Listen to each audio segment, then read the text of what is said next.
So we ended the warm-up sequence in the extended child, and we're going to begin the mat work sequence, pulling out of the extended child. So ideally, let's think about a lift in the muscles just directly beneath the tailbone. We're going to try and hollow in the muscles right at the very base of the lower abdomen, and that broad and wide scoop and hollow in the lower abdomen, helping to lift the weight of the pelvis up and forwards. Now, as we move forwards again, let's think about the collarbones opening, the muscles between the shoulder blades working, that connection between the back of the upper arm and the shoulder blade bringing us through here. So the upper back core strength is working, lower abdominal core strength is working, and thinking as well here about our imaginary belt fastening nice and firmly and tightly about the waist. So from here, we're going to, very similarly to what we did in the Pilates plie squats and standing, and that is to, from the bent knee position, extend the leg whilst keeping the back in the neutral spine position. So we let the leg extend, we overlay the imaginary belt strength with that smaller back, lower back strength weaving in, we let it meet the low glute and the glute strength pulling up in the opposite direction, aim to feel a connection between the heel and the sitting bone through the muscles in the lower back glutes and back of leg, breathing in to bring the leg back. So it's weaving in that smaller back, lower back strength, keep the lower abdominal muscles lifting up and back, belt really firmly fastened to support the weight of the spine, upper back strong, low glutes and glutes pull up to meet your smaller back, lower back strength. Breathing in to release back down. So spine stabilizes. I really begin thinking about my spine. I release the length through the spine, crown, sacrum, tailbone, inside hip, inside knee, heel. I feel smaller back, lower back strength knit together with the glute strength. I feel the connection between the heel and the sitting bone on my working leg. And I work really hard, hugging the rib cage into the spine, keeping the collarbones open, driving the shoulder blades down the back to keep the weight pretty even through my shoulders and my hands. So it's not absolutely even through the shoulders and the hands, but as even as I can. And that helps me to keep my spine aligned. So your whole body is working essentially, I hope, and again, coming back. So the work is on the exhalation. Keep the breastbone hugging back to the spine, that helps. Squeeze through, breathing in to return. And the last one, evening up to both sides and squeeze through. Now we're going to add in an additional exercise here to train the gluteal strength some more, and also to work on stabilizing the pelvis. So we reach the right leg back, let the smaller back and lower back strength move towards each other, and then we're going to aim to circle the leg in the hip joint here.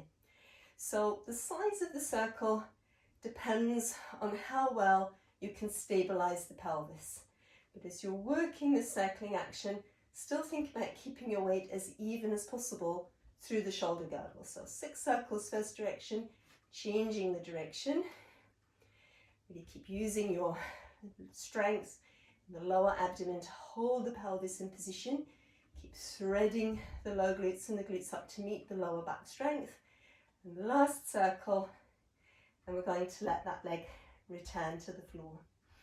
So again, just aligning through the body, core strength in position, crown, sacrum, tailbone, inside hip, inside knee, heel, weaving in that smaller back, lower back strength, get it to meet the glutes and low glutes pulling up, and then the action of circling the leg begins in the gluteal muscles. So you're really working close to the hip joint to get the movement. It's very controlled. Free breath here, working through, keep breathing, and then we change the circling action. So all the time, keep pulling up through the kneecap on the front of the thigh, using the muscles just to the inside of the knee to try and keep the leg lengthened. And then last circling action coming up, we replace the knee to the mat, and again we're going to send the hips back and towards the heels. So just stretching out the spine, especially the lower spine, opening the muscles on the sides of the rib cage. They work quite hard in that exercise. Broadening out in the collarbones as well. And then, as you're ready, we're going to roll up through the spine, restacking the spine, right back up to a kneeling position again. So then let's come onto the back. I'm going to just establish our neutral spine position lying on the back. So lying on the back, that neutral spine position will be essentially, if again we imagine a little spotlight on the tailbone shining to between our heels, the crests of the hip bones directed straight up towards the ceiling. So if we've got light shining straight up, when the tailbone is directed to between the heels and the crest of the hip bones straight up, between the spine and the floor there'll be a little bit of space. So everybody's space here is different. If your gluteal muscles are quite pronounced, then the space will be quite big. So that's true for me. I've got quite a big space here, but some people's space will be smaller. It doesn't really matter. Just think about where the tailbone is, crests of the hip bones, the weight of the spine in the back of the waist isn't resting on the floor. However, the weight of the spine in the back of the rib cage is. Sometimes, of course, we arch the back of the rib cage away from the mat. So we need to think about lengthening the breastbone away from the face, and keeping the spine through the back of the rib cage in contact with the mat. Back of the neck long and released, that sense of the vertebrae of the neck releasing and lengthening from out of the vertebrae in the back of the rib cage. Crown of the head moving in the opposite direction from the tailbone, front of the chin level to the floor, or if you have a flat ceiling above you. So now that's our neutral spine alignment, and then we need something to hold it in position. So we can think about a little mini zip, zipping our tailbone up towards our pubic bone. We can as well think about the muscles in the lower abdomen contracting in a smile from the pubic bone towards the crest of the hip bones. Really strong hollowing action here in the lower abdomen. Navel can pull to the spine. And then again, imagining fastening the belt around the waist. So you're getting the muscles across the back of the waist to gather in towards the spine. Muscles across the front of the waist moving into the center like two curtains pulling together, and the sides of the waist gathering in. So it's a bit like an elasticated belt, squeezing very firmly around the waist. And then even though the whole waist is cinching in, we're going to draw the waist away from the belt. Now just double check that you're not gripping in the hip joints or the gluteal muscles. And just check as well that you're not displacing work into the neck and that your neck is long and released. And I really favour as well this aspect of the core strength where the ribs taper into the spine and the breastbone and the spine move towards each other. Now it helps us to engage the core strength if we have a nice long exhalation. And you can always breathe out from the top of the breath. Let your exhalation begin at the nostrils, travel through the length, let your exhalation begin at the tip of the nostrils, travel through the length of the nostrils, exhalation travelling out of the back of the mouth, through the length of the throat, exhalation leaving the upper chest, the mid-chest, the depth of chest. And as you breathe in, just let the breath dive down, let it go wide and deep into the back of the chest rather than the abdominal muscles doming up and forwards. So I have got a video on the lateral breathing, so we just take the breathing for granted for the time being. We've got our zip between the tailbone and the pubic bone going, our broad and wide scoop and hollow in the lower abdomen, belt fastened, ribs tapering into the spine, and we're going to begin to, again, from the bent knee position, lengthen and extend the leg whilst we maintain the spine in neutral. So we need to weave in that small of back, lower back strength that overlays the belt muscle strength, pull up through the low glutes and the glutes, keep the pelvis and the waist in position, breathe in to come back.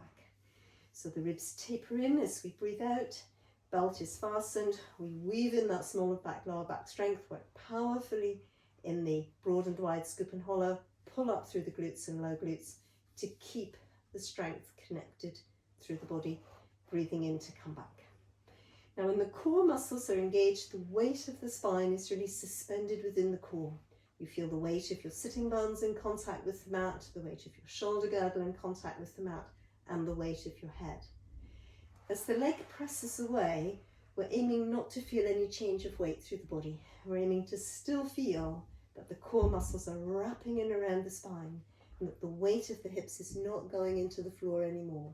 So this is where the core strength comes in.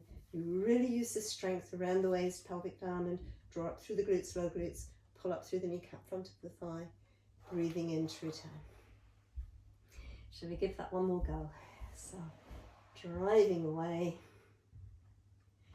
breathing in to come back, driving away, breathing in to come back. Now here we're going to come back to the same action that we had through the arms in standing. So we shrug the shoulders away from the ears, shoulder blades. It's as if they're moving down the back. In fact, they stay in position. As the arms travel back, we need to maintain the spine through the back of the rib cage in contact with the mat. And then as we breathe in, we're just going to sweep the arms back to the sides. So I don't have a lot of space here for camera angles, so I have to fudge it just a little bit with my forearm, but the arm to follow is the one that is close to the camera. So in theory, both arms flow back, and as long as you've got enough space, both arms make a wide semicircle coming back to the side. So it's our inhalation and our exhalation. And that's it. And through. Now we might, into that movement, add a little bit of action through the upper back. We already had this action earlier in the warm-up when we were hugging the shoulders with the arms. And this is where we are going to lengthen the whole spine, tailbone to crown. We've got this really broad and wide, deep scoop and hollow in the lower abdomen. The back of the waist needs to work quite hard, and then the action of the upper back coming through and away from the mat actually begins here. And people get terribly tired because they begin the movement here in the neck and throat. But actually lengthen through the whole spine. So really the action begins at the tailbone, but lengthen through the whole spine. Hug the breastbone very firmly back to the spine, work hard here, and then the spine just flows up behind the breastbone, like that. From the base of the rib cage down, there's no change in the alignment of the spine. From here down, it's all neutral. Breathing in to roll back. And I think it's very hard to sequence the flow of the movement to begin here and here rather than in the neck. But try to really work on that, because it gets terribly tiring for the neck in the abdo-prep movements when we begin that movement actually in the neck and the throat.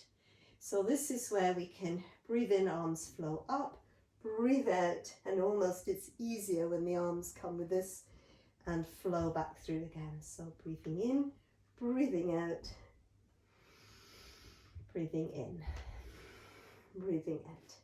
Now, as we're ready, we might think to add in our leg press driving away and flow through. Our leg press driving away and flow through. Lengthen the spine, dive deep into your core strength so the spine is lengthening at part of the movement and flow through. Deep into the core strength, spine's lengthening, connect smaller back, lower back glutes on the movement, breathe in. Now the leg only really hovers away when the glute strength is so strong, a bit like in our all fours exercise where you were lifting the leg away from the floor using that smaller back, lower back strength meeting the glute strength. And the leg here as well is just hovering off the floor because my core strength, once more to each side, is so connected that it just naturally happens. So you're looking for that lengthening and strengthening at the same time, moving into a flow action. Let's hug the legs in and towards us. We're just going to circle the hips on the mat 2 or 3 times and then circling in the opposite direction 2 or 3 times just to release any tension that we might have built up. So from here, let's bring the feet back through towards the mat, and we're going to let the arms open wide in line with the shoulder joints. So now a good idea here is to think about from the top of the breastbone, opening outwards across through the collarbones, directly into the shoulder joint, upper arm, elbow, fingertips. So same as before, it's tricky for me to open the other arm with the limited camera angles that I have here. Just imagine that the forearm is also fully extended. So here we are. Our lift in the muscles just above the tailbone, our broad and wide scoop and hollow, the deep and wide smile in the lower abdomen, imaginary belt fastened really firmly and squeezing the waist away from it. Rib cage tapers into the spine, breastbone and spine move towards each other. So now here we're going to really activate the core strength very deeply so that we're working to bring the base of the spine into a twist, then the spine and the waist, the lumbar spine, coming in with the core strength, breathing in and out of twist, and breathing out to use the core strength to come back to the center.